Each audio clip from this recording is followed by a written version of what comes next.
A crisp $50 bill left as a tip for a $4 coffee is a mistake. A $500 tip is an insult. But when billionaire Gideon Kincaid, a man who owns the sky itself, slides a black credit card across the table and asks a waitress to name her price, it's a declaration of war. He thought he was just buying a translation. He believed the symbols on his tablet were a map to a new technology. He didn't know the woman pouring his water, Rowan Bowen, wasn't just a waitress. She was a ghost. And the language he wanted to buy wasn't just rare. It was hers. The Alabaster Fig was a restaurant built on the illusion of perfection, a symphony of muted clinks and whispered negotiations. For Rowan Bowen, it was the perfect place to disappear. Here, she was just Rowan, the quiet, efficient waitress who never spilled a drop and never met a customer's eye for longer than 1.5 seconds. It was a discipline she had perfected. Looking down, staying small, and memorizing the wine list was infinitely easier than bearing the weight of a dozen dead languages. Her life was a rhythm of polished silver, steamed linen, and the precise, aching burn in her feet after a 10-hour double. Tonight was a Tuesday, which meant the air was thick with the smell of seared scallops and the low, predatory rumble of old money finance. And him, table 12, Gideon Kincaid. Kincaid was a fixture, a man whose presence seemed to bend the light in the room. He wasn't a banker, he was something newer, sharper. Kincaid Dynamics, his company, built the whisper-quiet drones that delivered medicine to remote territories and the orbital platforms that were a secret to everyone except the governments who paid for them. He was, in short, a man who didn't just own things, he acquired concepts. He wasn't alone. He was flanked by two associates, a man and a woman, both looking exhausted and wired. Their table was a mess of laptops, tablets, and half-empty glasses of sparkling water. Kincaid himself looked like a storm front, his jaw tight, his eyes fixed on a glowing screen. "It's not a deviation, it's a wall," Kincaid snapped, his voice a low thud that cut through the restaurant's polite hum. "The best cryptographers at Caltech, the team from MIT, they're all useless. They're treating it like a puzzle box, but it's a goddamn door." Rowan drifted by, a silver coffee pot in hand, her movements fluid and invisible. "Refill 7, check on 9, clear 12. "Gideon," the woman, Dr. Hale, said, "we have to consider the source. This Ophir tablet wasn't found in a dig. It was found in a Kincaid Dynamics sub-zero storage unit in Chile, which was supposed to be empty. We don't know its provenance. It could be an academic hoax, a brilliant one, but a hoax." "A hoax?" Kincaid scoffed. "A hoax made of an isotope B-shielded alloy that doesn't exist. A hoax that passively emits a low-level quantum field? Don't be absurd." Rowan was at the table, her voice a soft, practiced monotone. "More coffee, Mr. Kincaid." Kincaid waved her away without looking. "No, just clear this." Rowan began to stack the small bread plates. Her manager, Martin, a man with a spine made of aspic, was watching her from across the room, his eyes narrowed. Martin lived for the opportunity to correct her. "The symbols don't match any known linguistic tree," the male associate was saying. "It's not Proto-Canaanite, it's not Linear A, it's not Indus script, it's noise." Kincaid leaned back, rubbing the bridge of his nose. He swiped his finger across his tablet, enlarging the image. Rowan froze. It was only for a fraction of a second, less than a heartbeat, but her carefully constructed mask of neutrality cracked. The coffee pot in her hand tilted just a degree. On the screen was not noise. On the screen was a symbol she had dreamed of every night for the last 5 years. A character she had last seen, tattooed on the back of her father's hand before he died. It was a vertical line, crossed by 3 short, angled dashes with a single dot suspended to the left. Keshvanali. That which carries the voice. It's useless. Kincaid slammed his hand on the table. The water glasses jumped. We have the most advanced reactor in human history sitting dormant because we can't read the goddamn manual.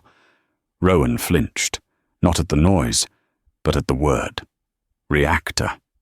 She turned to leave, her hands trembling. Martin was already gliding over, his face a mask of false concern. Is there a problem, Mr. Kincaid? Is the service not to your liking? The service is fine, Kincaid growled. Leave us. Martin shot Rowan a look that promised retribution. You disturbed him? As Rowan retreated to the safety of the service station, her heart was a cold, heavy thing in her chest. The language on that screen, the language Kincaid called noise, was ancient Lydian Prime, a language spoken 4,000 years ago by a small, isolated civilization that believed in energy physics as a form of tonal magic, a language only one person had ever successfully translated, her father, Professor Horace Bowen, the man the academic world had branded a fraud and a madman. And now, this billionaire, this tech titan, had a piece of it. He was trying to build something from it, and he had no idea what he was truly holding. He wasn't holding a manual. He was holding a warning. The rest of the shift was a blur of muted panic. Rowan operated on autopilot, her mind miles away, standing in the dusty, sun-drenched office of her father. She could smell the pipe tobacco and the old paper, hear his voice, deep and patient, tracing the symbols on a blackboard. It's not just a language, Rowan. It's a blueprint for the way the universe thinks. They didn't write, they patterned. They didn't speak, they resonated. She had spent the last 3 years hiding from that legacy. She'd changed her name, bleached her hair, and learned to make a perfect foam on a latte, all to escape the shadow of the man who had been destroyed by his own genius. Now that shadow had walked into her restaurant and ordered the sea bass. By 11:30 p.m., the restaurant was emptying. Kincaid's associates had left, but he remained, a solitary figure at table 12, staring at the tablet with a terrifying, predator-like stillness. Rowan, you're on clean-up, Martin snapped, brushing lint from his velvet blazer. And polish the silverware for the morning. Properly this time. Yes, Martin. She worked her way through the dining room, her cart rattling softly. Finally, only table 12 remained. Kincaid didn't seem to notice her. He was muttering to himself, his finger tracing one of the symbols. Flow. Gate. No. Conduit. Channel? Rowan stacked his plate. Her hands were shaking. Walk away. This is not your problem. This is how he died. This is what killed him. She saw the symbol he was tracing. It was the one for Keshvanali. He was wrong. He was so wrong. His translation was crude, materialistic. He was trying to turn a sonnet into a plumbing schematic. Her shift was over. Her apron was off. She could just walk out the door. But a force, old and heavy as stone, held her rooted to the spot. It was her father's voice. They will misunderstand it, Rowan, and in their misunderstanding, they will break the world. Kincaid looked up, his eyes sharp and grey as a winter sky. What? You need a tip? Give me the machine. Rowan's mouth opened. She didn't mean to speak. The words just fell out, soft and rusted from disuse. Keshvanali. Kincaid froze. His hand, reaching for his wallet, stopped mid-air. The restaurant, which had been humming with the sound of the cleaning crew, seemed to fall into absolute silence. What did you say? His voice was no longer that of a customer. It was the voice of a man who snaps his fingers and moves continents. Rowan's blood ran cold. "What have you done?" I'm sorry, I'm just tired." He stood up. He was tall, and he used his height as a weapon, eclipsing the light. He moved around the table, stopping just a foot from her. He smelled of clean, sharp ozone and expensive wool. "You spoke," he said, his voice dangerously quiet. "You said that word." I don't know what you mean." He lifted his tablet. His finger was trembling, just slightly. He pointed to the symbol. "This. You said its name." Rowan looked at the floor. It means conduit or gateway. That's what you were saying." "No," Kincaid said, his eyes narrowing. "That's what I was saying. What you said was different. It was the sound, the phonetics. I've had a team of linguists trying to reconstruct the phonology for 6 months. They said it was impossible." He leaned closer, and the casual power was gone, replaced by a raw, desperate intensity. "Who are you?" "I'm a waitress. My name is Rowan." "Liar." It wasn't an accusation. It was a simple statement of fact. He tapped his tablet, swiping to a new page. It was a fragment, a broken piece of text.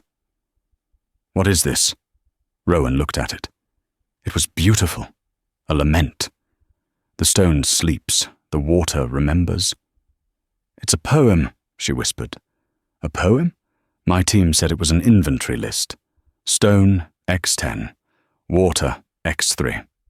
"Your team is wrong," Rowan said, the old academic fire she had tried to extinguish flaring to life. "They're translating it literally. They're missing the syntax. The li suffix isn't a plural. It's an honorific of state.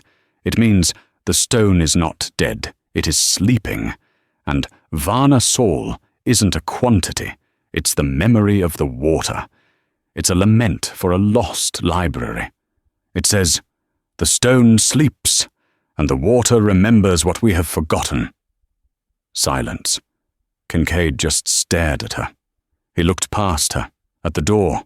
His personal bodyguard, a mountain named Nash, who had been standing by the door for an hour, gave a slight nod. Kincaid looked back at Rowan. The intensity was gone, replaced by a chilling calm. "Martin!" he called out. Martin came skittering over, his face pale. "Mr. Kincaid, sir. Is everything all right?" Kincaid pulled out his black card. "This is for the inconvenience." He didn't hand it to Martin. He tossed it on the table. "Ms. Rowan's shift is over. She's coming with me." "Sir?" Martin stammered. She hasn't finished her closing duties." "I'll buy the restaurant," Kincaid said, his eyes never leaving Rowan's. "And I will fire you. Or she can come with me, and you can spend the rest of your night counting your tip. Your choice." He didn't wait for an answer. He took Rowan by the elbow. It wasn't a violent grip, but it was as unyielding as iron. "We have a lot to discuss, Ms. Rowan. Or whoever you are." Rowan, trapped in the orbit of his certainty, could do nothing but be pulled along. She was no longer a waitress. She was, once again, Aris Bowen's daughter, and she was in terrible danger. The ride was silent. The car wasn't a car. It was a customized armored SUV, a Maybach that looked more like a small tank. It smelled of new leather and polished metal. Nash drove, his eyes visible only as a brief, unsettling flash in the rearview mirror.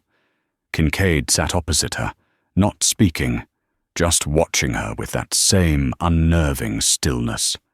Rowan's mind was racing. Run! The next time he opens the door, just run. He's a billionaire, not a king. He can't just take you. But she knew he could. They didn't go to an office building.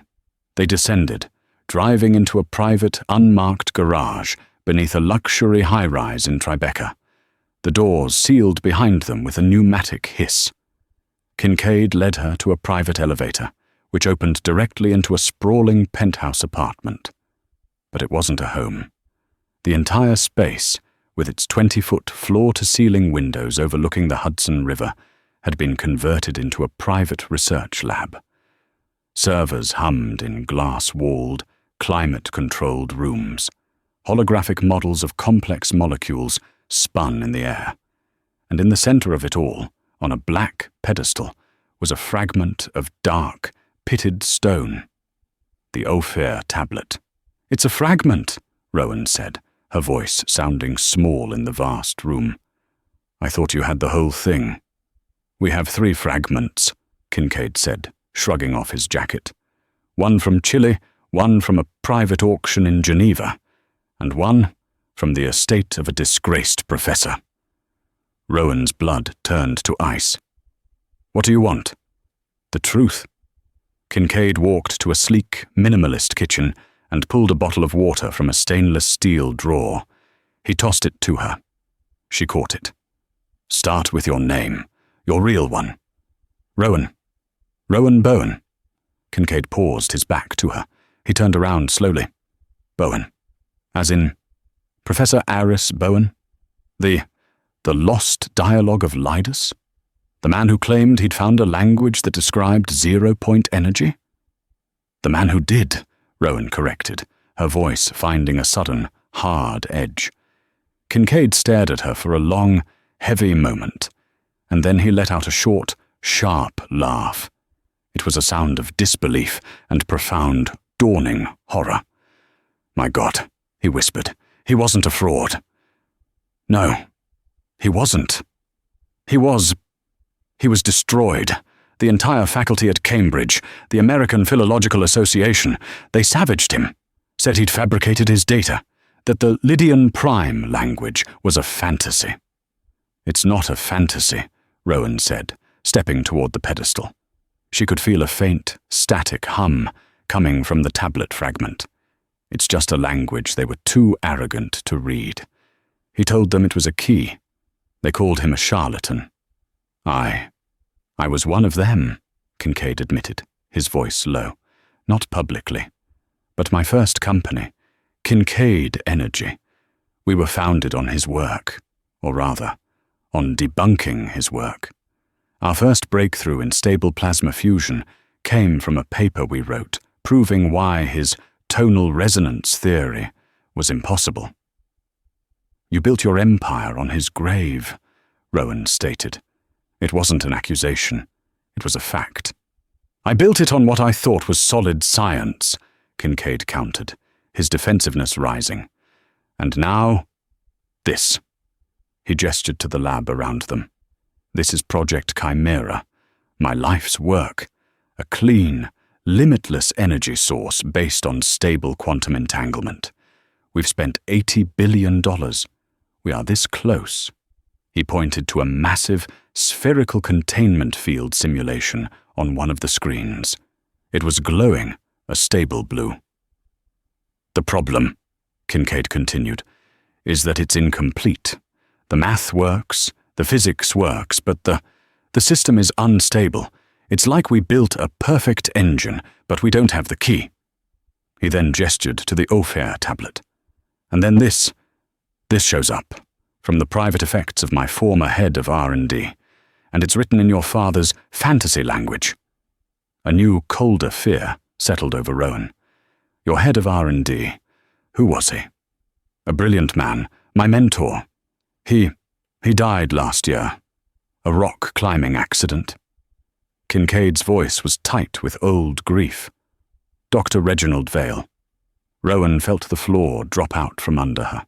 The water bottle slipped from her hand and hit the polished concrete floor with a dull thud. She turned to face him, her entire body shaking, not with fear, but with a sudden, clarifying rage. "Reginald Vale," she said, her voice a low, venomous hiss. "He wasn't your mentor.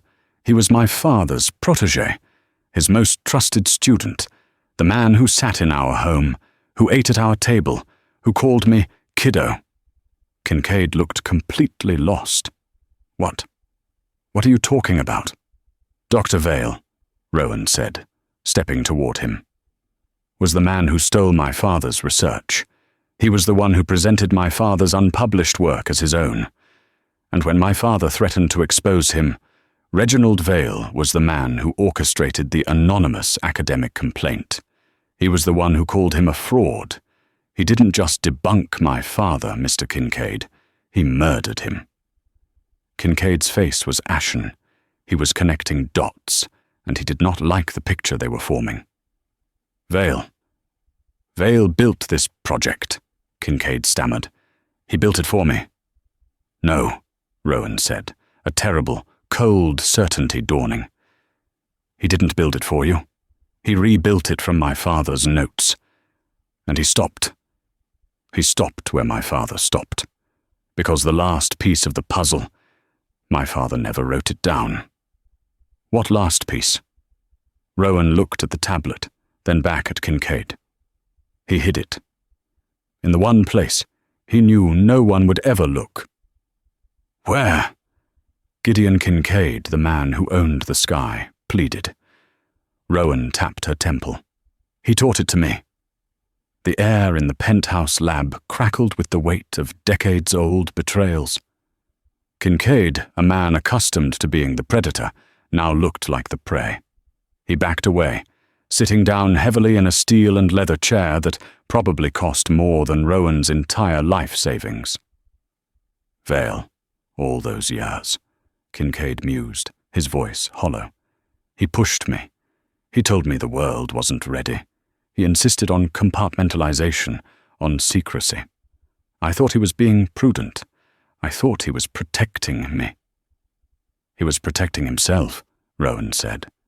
She walked the perimeter of the room, touching the surfaces, the cold glass, the humming metal. It was a cathedral built on a lie. My father was a genius, but he was also gentle. He believed in open sourcing, in a world where knowledge was free. Vale believed in ownership. He saw my father's work not as a gift, but as a property. Project Chimera. Kincaid looked at the stable blue simulation. He named it. He said it was about fusing two impossible ideas into one reality. Chimera, Rowan scoffed. A monster, a hybrid. He was mocking you. He was mocking my father. The lost dialogue of Lydas wasn't about energy. It was about resonance. My father believed this ancient civilization had learned to harmonize with the voice of the universe. He thought it could end war, cure disease. And Vale turned it into a battery. Kincaid looked up, his eyes sharp again. The grief was passing, replaced by the calculating precision that had built his empire. A battery we can't turn on. Vale died before he could crack the tablet. He left me a note. I thought it was poetic, sentimental. What did it say? It said, "The key isn't in the code, Gideon. It's in the bloodline." Rowan's breath hitched. He knew. He knew my father had taught me. He knew you were the only one left, Kincaid confirmed. He must have been looking for you, and he died before he could find you. A dark thought crossed Kincaid's face. The accident. A cliff face. No witnesses. The local police said his safety clips were faulty. He was betrayed by his own partner, Rowan suggested. Or, Kincaid said, a new, colder possibility entering the room, he was silenced by someone else who wanted the project. A chime sounded. The elevator. Nash's voice came over an intercom. "Sir, Dr. Hale is here. She says it's urgent." Kincaid's jaw tightened. Dr. Hale, the woman from the restaurant. "Let her in." The elevator doors opened, and Dr. Lena Hale walked in. She was the polar opposite of Rowan, tall, poised, in a perfectly tailored suit, her hair pulled back in a severe bun. She stopped short when she saw Rowan. "Gideon, what is this? Why is the Waitress here? We have a containment breach in Sector 4. "The breach can wait," Kincaid said, his voice flat. "Lena, I want you to meet someone. This is Rowan Bowen." Hale's professional poise didn't just crack, it shattered. Her face went bone white. She took an involuntary step back. Bowen? No. That's not possible. Oh, it's possible, Rowan said, stepping into the light. You knew, didn't you? You knew who I was. Hale looked at Kincaid, her eyes wide with panic. Gideon, she's a variable. The project is at a delicate stage. You knew, Kincaid repeated, his voice like ice.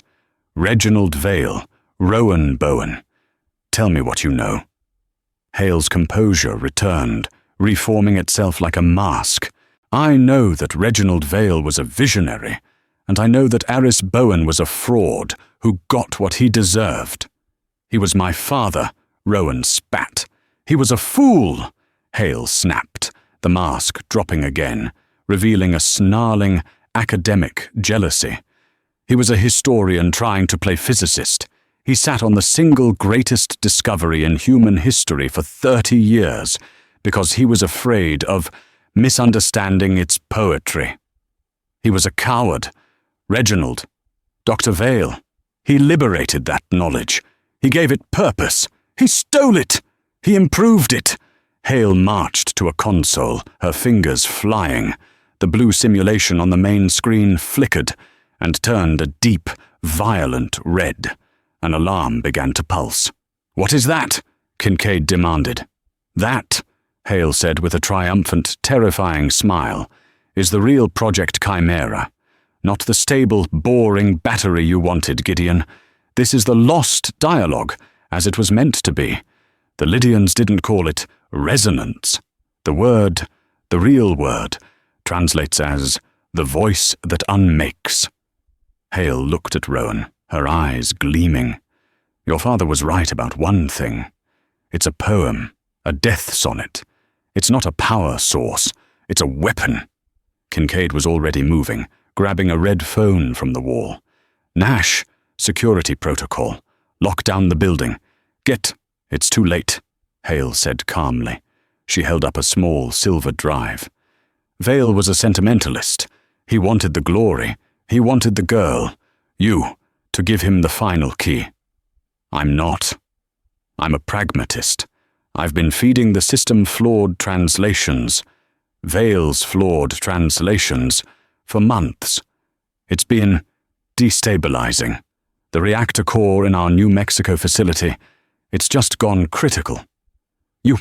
You sabotaged it, Kincaid whispered, horror-struck. I weaponized it, and now I have a buyer. Hale looked at Rowan. Ethelred Global. They've been trying to get their hands on Kincaid's tech for a decade. They just paid me $5 billion for the data on this drive, and for the one person who can read the manual. Nash burst from the elevator, his weapon drawn, but he was too late. Two other men, dressed in black tactical gear Rowan didn't recognize, came in behind Hale. They weren't Kincaid's men. Gideon, Hale said, you're a romantic. You wanted to save the world. I just want to own it. She nodded at Rowan. Take her and kill him. The penthouse, a moment before a temple of science, exploded into chaos. Nash, Kincaid's loyal bodyguard, didn't hesitate. He wasn't aiming for the two TACOPS soldiers. He was aiming for Dr. Hale. He was a professional, and he knew you always cut the head off the snake. But Hale's men were faster. They weren't Kincaid's corporate security. They were Ethelred's private military.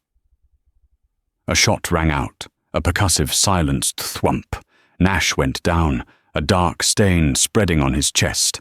Kincaid roared, a primal sound of rage, and charged, not at the gunman, but at Hale. He tackled her, grabbing for the silver drive. They crashed onto the concrete floor. One of the soldiers raised his rifle, aiming at the tangle of Kincaid and Hale. No! The other one yelled. She needs the billionaire alive! Leverage! She said, kill him! In that split second of hesitation, Rowan moved. She didn't run for the door. She didn't hide. The years of being small, of being invisible, fell away. She ran, not to the tablet, but to the main console, the one controlling the red alert simulation. Her fingers didn't just type, they danced. She wasn't just a linguist, she was her father's daughter.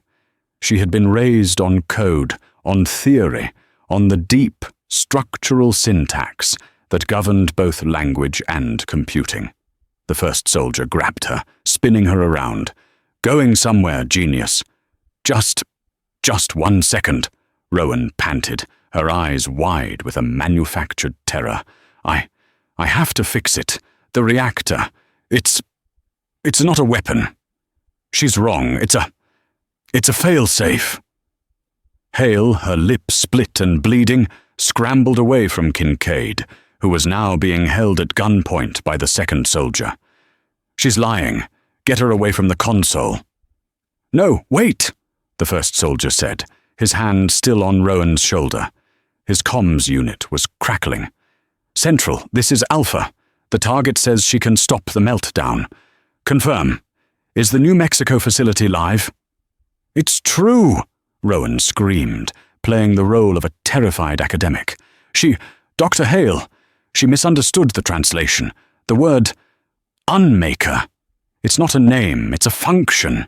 It doesn't mean to destroy. It means to uncreate the threat. It's a defensive protocol." Hale's face, for the first time, showed a flicker of uncertainty. What are you talking about?" "You," Rowan said, her voice dropping, the fear replaced by a sudden, diamond-hard certainty. "It's a protocol to defend against a rogue element, an internal threat." Rowan looked at the soldier holding her. "She's not in control. She just armed a bomb and locked herself in the room with it. The voice that unmakes isn't aimed at New Mexico. It's aimed right here." The soldier's eyes widened. He looked at Hale. "What did you do?" "She's bluffing," Hale shrieked. "Am I?" Rowan's hand shot out, not to a keyboard, but to the Ophir tablet fragment on its pedestal. She slammed her palm onto its cold, pitted surface. A sound, like a massive crystal chime, filled the room. It wasn't a sound. It was a feeling. It resonated in their bones, in their teeth. The lights in the penthouse didn't go out. They changed. The red alert on the screens vanished, replaced by a single, pulsing, Lydian prime symbol. The one Rowan had seen in the restaurant. Keshvanali. That which carries the voice. The two TACOPS soldiers clutched their heads, their rifles clattering to the floor. They sank to their knees, groaning. Dr. Hale, however, only looked confused. What is this?" Gideon Kincaid, on the other hand, was on his feet, his eyes wide. He wasn't in pain, he was listening. It's beautiful," Kincaid whispered. "What?" Hale backed away, her arrogance gone, replaced by genuine terror. "What's happening?" "My father," Rowan said, her hand still on the tablet, her voice amplified by the strange resonance in the room. "Never trusted Vale. He knew his mind. He knew Vale would only see the power, not the responsibility." She pointed to Dr. Hale, who was now clutching her silver drive like a worthless piece of plastic. "He encoded a failsafe," Rowan explained, her voice steady. "The tablet isn't just a manual, it's a key, and the lock isn't the reactor. It's the person. The Lydian language. It operates on a different frequency. It resonates with intent." She looked at the two soldiers, now unconscious on the floor. Those men. Their intent was hostile, a simple, greedy violence. The resonance unmade their conscious thought. Then she looked at Hale. Your intent is complex. You're immune to the simple failsafe. My father, he didn't account for someone like you, someone who believed in the destruction."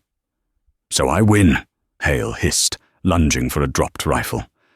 "No," Gideon Kincaid said, stepping in front of her. He looked different, calmer. The frantic energy was gone. "You don't. Because there's a second failsafe. What? Hale and Rowan said at the same time. Kincaid pointed to the wall, where the red phone hung. The accidents Vale was causing. The instabilities? I had my own team, a team he didn't know about, looking into them. They're not flaws, they're back doors. He looked at Rowan. Your father was a genius, but Vale was paranoid. He built a trap inside the system, a kill switch, in case anyone ever tried to take it from him. He built a trap for me? Hale looked horrified. He built a trap for anyone who wasn't him, Kincaid said, and I'm the only one who knows where it is. He looked at Rowan. But I need the key. Rowan looked at the man who had built an empire on her father's stolen work. She looked at the woman who had tried to weaponize it. She looked at the tablet, humming under her hand. The key, Rowan said, isn't a word, it's a choice. She lifted her hand from the tablet. The resonance stopped. The room was silent, save for the hum of the servers. Hale raised the rifle. Bad choice, genius. Not yet, Rowan said. She walked to the main console, the one Hale had used. Dr. Hale, you're right. My father was a fool. He believed in poetry. But I'm a pragmatist, just like you. Her fingers flew. You downloaded the data to your drive, but you're a physicist, not a linguist. You downloaded the weapon specs. You forgot to download the containment specs. They're in a different dialect. Hale's face went white again. The New Mexico reactor is not a bomb, Rowan said, hitting one last key. It's a magnet. And you just flooded the network with Vale's unshielded, unstable code. A new sound. Not a chime. A high-pitched, electric screech. It was coming from the silver drive in Hale's hand. It was glowing red-hot. She screamed and dropped it.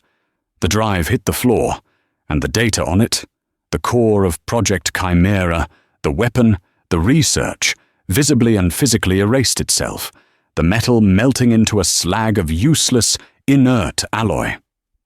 The Lydian word for trap, Rowan said, her voice shaking, is the same as the word for home. My father's work. It never wanted to leave. Hale stared at the melted drive. Her life's work, her $5 billion payday, gone. She let out a choked, animalistic sound. The elevator doors opened again. This time, it was a dozen of Kincaid's real security men, heavily armed, their uniforms a crisp black. Nash, very much alive, was with them, a high-tech compression bandage on his chest. He had a grim, satisfied look on his face. The resonance, Kincaid explained calmly, was a silent alarm. It cut all external comms and signaled my private team. Nash walked over and put Hale in restraints. She didn't fight. She was just staring at the puddle of metal. Kincaid looked at Rowan, who was leaning against the console, her legs finally giving out. You said the key was a choice, he said, his voice quiet. Rowan nodded, exhausted. My father's failsafe. The real one. Wasn't the resonance. It was me. He knew. He knew one day someone would have to choose. You chose to destroy it, Kincaid said, looking at the blank screens. No, Rowan said, meeting his gaze. I didn't destroy it. The data. It's not gone. She tapped her temple. It's just gone home. The aftermath was quiet, but swift. Dr. Lena Hale was taken to an undisclosed Kincaid-owned facility, a guest until Gideon could untangle the web of corporate espionage she had woven. The Ethelred global soldiers, now prisoners of a man far more powerful than their employers, vanished into the same black site void. Nash, it turned out, had been wearing a new model Kincaid Dynamics kinetic dampening vest. The bullet had felt, he reported, like being hit by a very angry truck, but it hadn't broken the skin. The penthouse lab, however, was a graveyard. The servers were blank. The holographic models were gone. The screens were dark. Project Chimera, the $80 billion dream, was dead. Kincaid and Rowan sat, hours later, as the dawn broke over the Hudson, painting the sky in shades of bruised purple and blood orange. The only sound was the soft hum of the building's ventilation. "You wiped it," Kincaid said. It wasn't an accusation. "You wiped it all. Decades of work. Vale's, Hale's, mine." "I erased their work," Rowan corrected. She was sipping a real coffee, not the diner swill from the alabaster fig. Her hands were, for the first time in 3 years, perfectly steady. Their work was a perversion, a corruption of the original text. It was illiterate. "And the original text?" Kincaid asked, leaning forward. "The data you sent home? Where is it?" "It's not data. It's knowledge," Rowan said. "And it's safe." She didn't tap her head this time. "My father. When Vale's betrayal became clear, he was already sick. He knew he didn't have time to publish, and he knew he couldn't trust the universities. So he built a digital library, a vault. He encoded his entire life's work, the real Lydian Prime translations, his notes, his theories on resonance, into a quantum-encrypted server. A server I've never heard of, one that my tech can't find. It's not on the grid," Rowan said. "It's not on any grid. It's complicated. The Lydians believed memory had a physical component, a place. My father took that literally. The server isn't a location. It's a state. It's tied to a single, unique biometric key." Kincaid looked at her. "You." "Me," she confirmed. "The failsafe I activated. It didn't just wipe the Chimera data. It created a conduit, a Keshvanali, and transferred all of Vale's corrupted files, all of Hale's weaponized algorithms, back to that server, where they are currently being, let's call it, scholastically reviewed by my father's original protocols." You sent the data to be graded?" Kincaid looked, for the first time, truly baffled. "In a manner of speaking," Rowan said. "My father's system is designed to find the original, pure resonance in the text. It's filtering out Vale's noise, his violence. It's healing the research." Kincaid was quiet for a long time. He watched the sun's rays hit the Ophir tablet fragment. "How long?" "My father designed it to take a lifetime. His lifetime." Rowan stood up and walked to the tablet. She ran her fingers over the symbols. But he was an academic, working with 1990s processing power. He was also alone. She turned to face him. "With your resources, your processing power, and my understanding, we could probably have it all back. The real, uncorrupted work, in 6 months." Kincaid's eyes, which had been dull with loss, lit up, not with the fire of a weapons maker, but with the dawning, electric curiosity of a true explorer, the man who had been there before Vale. "We?" he asked. "You said it yourself," Rowan said. "You built an empire on his grave. This is your chance to make restitution. This is your penance." "Penance," Kincaid repeated. He smiled, a small, genuine smile. "Ms. Bowen, penance sounds like I'm supposed to lose something. This feels like I'm about to gain everything." He stood and walked to her. He didn't offer a contract. He didn't offer money. He didn't offer his hand. Instead, he bowed, a slight, formal and deeply respectful incline of his head. "Aris Bowen was a visionary," Gideon Kincaid said, his voice clear in the morning light. "And his daughter is, well, his daughter. I don't want a partner, Ms. Bowen, or a consultant. I want a teacher. I am placing the entire global infrastructure of Kincaid Dynamics at your disposal. Tell me what to do." Rowan looked at this man, this titan of industry, who was, in this moment, nothing but a student. "First," Rowan said, "we issue a statement. A global one. We are going to posthumously award Professor Aris Bowen the Kincaid Genius Grant, the largest in the world. We are going to name a new university after him. We are going to clear his name. Not just clear it. We are going to canonize it." "Done," Kincaid said without hesitation. "Second," Rowan continued, "you're going to liquidate Project Chimera, all of it, the New Mexico facility, the labs, the military contracts. We are going to rebrand. We are no longer in the energy business." Kincaid raised an eyebrow. "And what business are we in, Ms. Bowen?" Rowan smiled. She picked up the Ophir tablet fragment. It felt warm in her hands. "We're in the translation business. We're going to teach the world a new way to speak." 6 months passed. 6 months of the most intense, demanding, and joyous work of Rowan's life. 6 months that saw the complete and total liquidation of Project Chimera, its military contracts severed, its weapons-based research facilities decommissioned, and its $80 billion of infrastructure repurposed, retooled, and reborn. The culmination of this seismic shift was not a corporate shareholder meeting, but a press conference.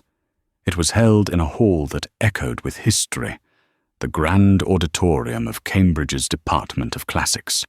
The podium, however, was not ancient wood. It was a sleek, modern lectern bearing a new name, one that gleamed in polished steel, the Aris Bowen Institute for Resonance Studies. The room was packed, suffocatingly so.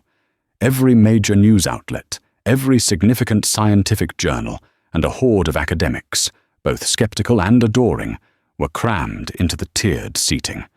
The air crackled with camera flashes, and the low, predatory hum of a press corps, sensing a story that was about to break the world wide open. In the front row, Gideon Kincaid sat, not in the center, but respectfully to the side. He was not a titan of industry today. He was, as he had promised, a chancellor, a patron, and a student. He watched the podium, his expression one of quiet, profound anticipation. Then, Rowan Bowen walked out. She was not the ghost from the alabaster fig. She was not the terrified academic, cowering in a penthouse lab. The woman who approached the podium wore a simple, dark blue suit. Her hair, now its natural dark brown, pulled back. She looked poised, solid, and completely, undeniably present. Her eyes, once shadowed and downcast, now swept the room, meeting the gaze of the cameras with a calm, unshakable certainty. She placed her hands on the lectern, took a breath, and the room fell into a sudden, perfect silence.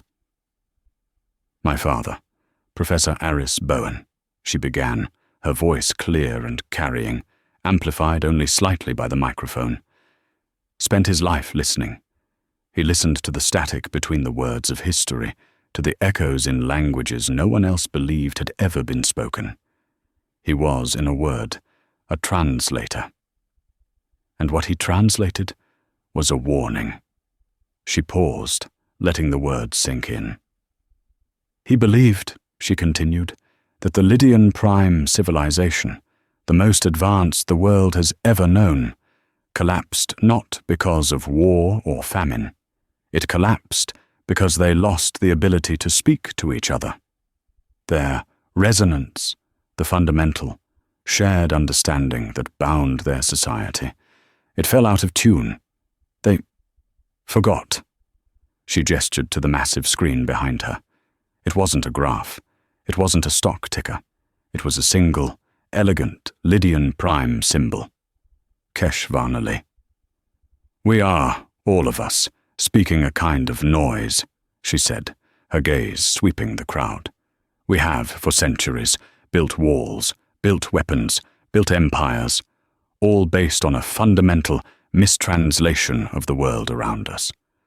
We, like those who nearly destroyed my father's work, see a bomb where we should see a poem. We, like the man who stole his life's work, see a property where we should see a gift. We have been shouting, and we have been deaf. A hand shot up from the press pool, a sharp-faced reporter from the Times. Ms. Bowen, an inspiring philosophy. But Kincaid Dynamics, now the Bowen-Kincaid Institute, didn't become a trillion-dollar entity on poetry. The world is expecting a product. Rumors have flown from clean energy to acoustic weapons. What? Is it? Is it true, he said, a note of deep skepticism in his voice, that the Institute's first product isn't a new energy source, but a water filter? A few confused, disappointed murmurs rippled through the crowd. A water filter? After all this? Rowan's expression didn't change. Yes, she said. It is. Gideon Kincaid in the front row smiled. It was a genuine, open smile. Rowan clicked a remote. The screen changed. It showed a before picture. A simple glass vial filled with water from a polluted river in India. It was black, sludgy, and visibly toxic. And beside it, an after picture. The same vial, now containing water that was perfectly, brilliantly crystal clear. A collective audible gasp filled the auditorium. "It's true," Rowan said, her voice resonating with a new, quiet power. The Lydian lament. The water remembers. It wasn't poetry. It was an observation, a line of code. We've discovered that water, under specific, low-level, resonant frequencies, can be structured. It can be taught. She pointed to the images. The Bowen filter, as we're calling it, doesn't use chemicals. It doesn't use reverse osmosis or membranes. It uses sound. It uses a specific, pure frequency, a Lydian prime word, to unmake the pollutants. It doesn't remove the contaminants. It reminds the water how to be clean. It tells the water to return to zero. We are not cleaning the water. We are healing it. The room erupted. It wasn't just questions. It was a roar, a wall of disbelief, excitement, and frantic, shouted demands for information. Gideon Kincaid stood and walked to the podium, standing beside Rowan. The room quieted slightly. "The Bowen filter," Kincaid announced, his voice booming with the old Kincaid authority, but tempered with a new, sober purpose. "Will provide clean, safe, drinkable water to anyone, anywhere on Earth, within 2 years. The technology is stable, scalable, and cheap to manufacture." Another reporter shouted, "What's the price point, Mr. Kincaid? How will you monetize this?" Gideon looked at Rowan, then back at the crowd. "We won't. The patents are open source. Free. Forever." If the room had erupted before, it detonated now. "This is not a product," Kincaid said, his voice cutting through the chaos. "This is our restitution. This is the first true translation. The work of the Aris Bowen Institute is not to own the future. It is to share it."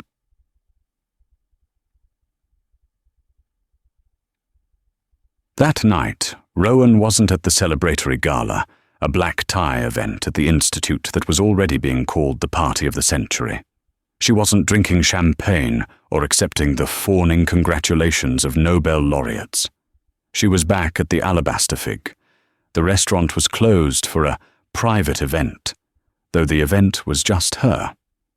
Martin, the obsequious manager, was long gone, having been unceremoniously reassigned to manage the inventory of a Kincaid-owned meteorological station in Antarctica.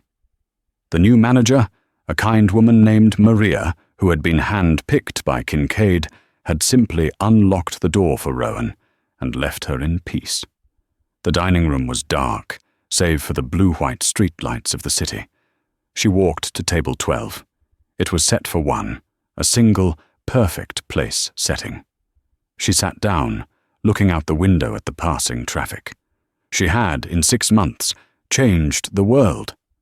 She had cleared her father's name. She had turned a weapon of unimaginable power into a miracle of healing. The door opened. Gideon Kincaid walked in, not in his tuxedo, but in a simple dark sweater and slacks. He looked at her, then at the empty room. "I thought I'd find you here," he said, his voice soft. "It's grounding," Rowan admitted, her fingers tracing the rim of the water glass. "It's the last place I was ever invisible." Gideon sat opposite her, where he had sat 6 months ago as a customer, as an antagonist. "You," he said, his gaze steady and full of a new, profound respect, "were never invisible, Rowan. You were just waiting. You were a key waiting for a lock." He smiled. "A key waiting for the right question. I was asking the wrong one. I was asking, how much power can we get? You were the only one who knew to ask, what does it mean?" He reached into his coat and pulled out, not a tablet, not a phone, but a rolled piece of genuine, ancient parchment. It was secured with a simple leather tie. He slid it across the polished table. "It arrived today," he said, "from the new excavation site in Turkey, the one we are funding. My team, our team. They thought I should see it immediately. They said it was different." Rowan's heart didn't pound with fear. It thrummed with curiosity. Her hands were steady as she unrolled the parchment. The smell of dust and time, the smell of her father's office, rose to meet her. The symbols were Lydian Prime, but a later, more complex dialect. "A new one," Gideon said, leaning forward, his voice alive with that boyish, genuine excitement she had come to recognize. "This one. My team's crude translation said it has your name, or a name, something about the unwaitress, the weaver, the one who finishes the song." Rowan traced the symbols, her mind falling instantly into that perfect, resonating chamber of understanding. It wasn't a translation. It was a communion. She read the ancient words, and a slow, brilliant smile spread across her face. It was the first time Gideon had ever seen her look truly, uncomplicatedly happy. "What does it say?" Gideon asked, his voice a whisper. "Don't leave me in suspense, Professor." She looked up from the parchment, her eyes shining in the dim light of the empty restaurant, reflecting a light from 10,000 forgotten libraries. "Gideon," she said. "It says, the work is just beginning." What happens when a single word can change the world? When the person you thought was serving you coffee is actually the only one who can read the blueprint of the universe? Rowan's story isn't just about a hidden genius. It's about the power of our own legacies and the voices we choose to listen to. It shows us that true power isn't in what you own, but in what you understand, and the most dangerous translation is the one you think you already know. We all have a rare language inside us, a unique gift. What's yours? Let me know in the comments below what you thought of Rowan's choice. Was Kincaid truly redeemed? And what do you think that new parchment really said? If you loved this journey, don't forget to hit that like button. Share this story with someone who needs a reminder of their own hidden genius, and subscribe for more stories that unveil the extraordinary in the ordinary. Thank you for listening.